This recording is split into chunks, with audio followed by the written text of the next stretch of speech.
सभी मित्रों को प्रेम भरी राधे राधे। संभोग से समाधि, यह सुनते ही आपकी आंखों के सामने आचार्य रजनीश ओशो का चेहरा घूम जाता होगा। एक विश्व प्रसिद्ध किताब संभोग से समाधि, जब यह किताब बाजार में आई, यह किताब छपी, तो पूरी दुनिया में धर्म गुरुओं के जगत में मानो भूकंप आ गया। ओशो के प्रवचनों को संकलित किया गया है। ओशो कोई किताब नहीं लिखते थे, उनके प्रवचनों से संकलित की गई वो किताब है। मैंने पढ़ी है, मेरा बस चले तो उस किताब को वेदों के ऊपर रख दूं। अद्भुत किताब है, साधकों के लिए हीरे और मोतियों की खदान मिले उस किताब में। और फिर संभोग से घृणा नहीं, संभोग से पार जाना है तो उसको देखकर, उसको समझकर उसके पार जाएं। ओशो का संदेश था कि भागें नहीं, जागें। भागने वाले तो भगोड़े होते हैं, भागने वाले कभी भी वासनाओं के पार नहीं जा पाते। देखें, समझें, अनुभव करें और पार हो जाएं। बहुत गहरी बातें हैं उस किताब में। और ओशो एक ऐसा नाम है जिनकी एक चौपाई आती है मुझे रामायण की याद, कि हृदय प्रीत मुख बचन कठोरा, बोला चितई राम की ओरा। वही हाल है साधु संतों का, भारतीय धर्म गुरुओं का, कि मुख पर नफरत ओशो से और भीतर प्रेम। यदि प्रेम ना होता तो सारे के सारे धर्म गुरु, 99% धर्म गुरु ओशो की किताबें पढ़ पढ़कर अपनी कथाओं में प्रवचन नहीं उड़ेल रहे होते। सुनते हैं, पढ़ते हैं किताबें मुरारी बापू को छोड़कर, और सभी बोलते नहीं हैं, बाकी सब ओशो की शैली अपना लेते, थोड़ा शब्दों में अंतर कर देते। इन्हें कहेंगे चोर, इन्हें कहेंगे प्रज्ञा अपराधी। ओशो से सीखते हैं और ओशो की निंदा करते हैं। स्वामी करपात्री जी महाराज उस समय के भारत के नामचीन संतों में गिने जाते थे। गोरक्षा आंदोलन चला रहे थे, पूरा देश उन्हें पूजता था, सम्मान के सुमन चढ़ाता था उनके चरणों में। तो उन्होंने एक किताब लिख डाली करपात्री जी ने। ओशो की संभोग से समाधि ने जैसे ही पूरी दुनिया में हलचल मचा दी, तो करपात्री जी ने एक किताब लिखी। ओशो ने तो नहीं लिखी, ओशो के तो सहज प्रवचन थे, उनके शिष्यों ने रिकॉर्ड करके किताब बना ली, लेकिन करपात्री जी ने किताब लिखी। अब ये काम तो भोंदू करते हैं लिखने के। कृष्ण ने कभी ग्रंथ नहीं लिखे, राम ने कभी किताबें नहीं लिखी, बुद्ध ने कभी किताबें नहीं लिखी।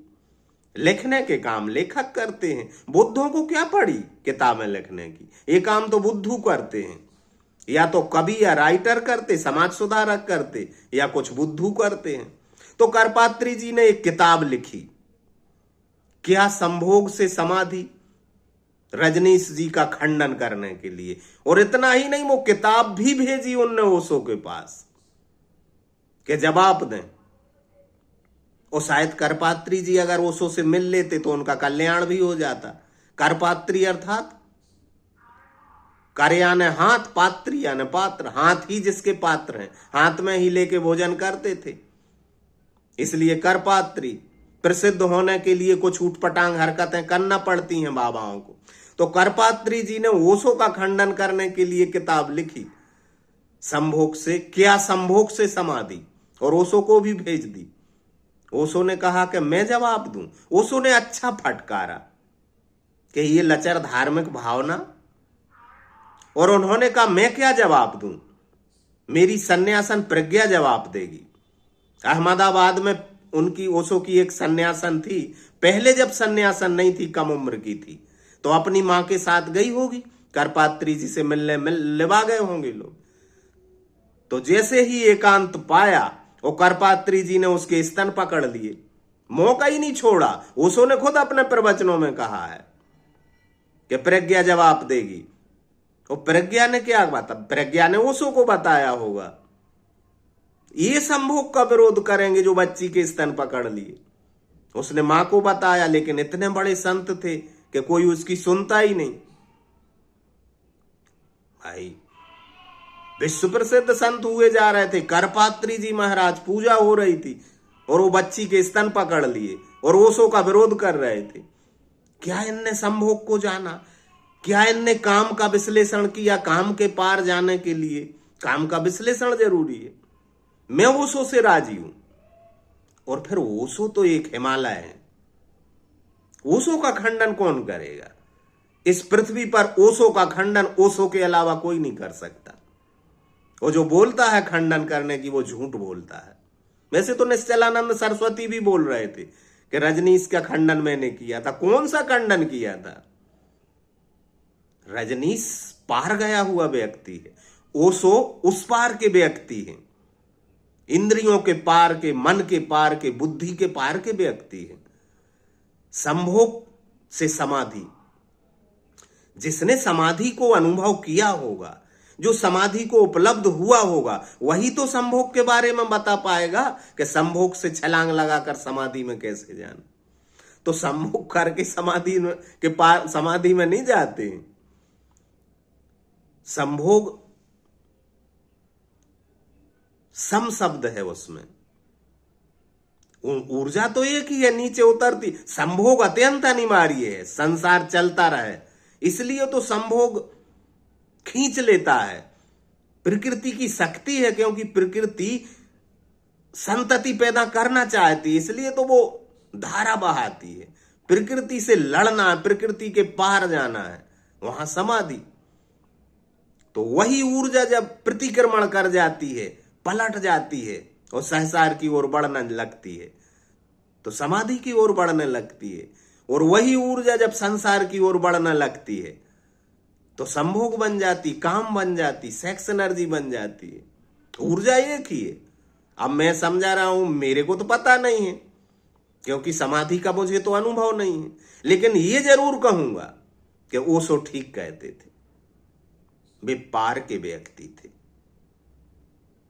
वो करपात्री जी को एक काम करना था, ओशो की शरण में जाना था, कुछ दिन रहना था ओशो के पास, तो शायद उनके अंदर का जो संभोग था वो विदा हो जाता।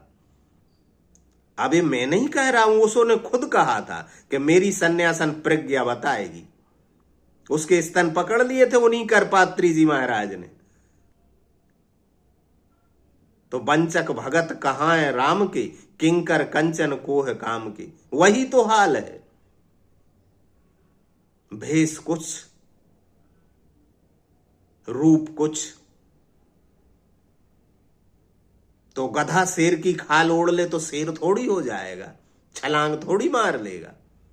कहां ओशो परम शिखर, हिमालय का आच्छादित शिखर, और कहां करपात्री परंपराओं और ढर्रों गोबर भक्त। मैं कोई निंदा नहीं कर रहा हूं करपात्री की, आलोचना कर रहा हूं। राधे राधे।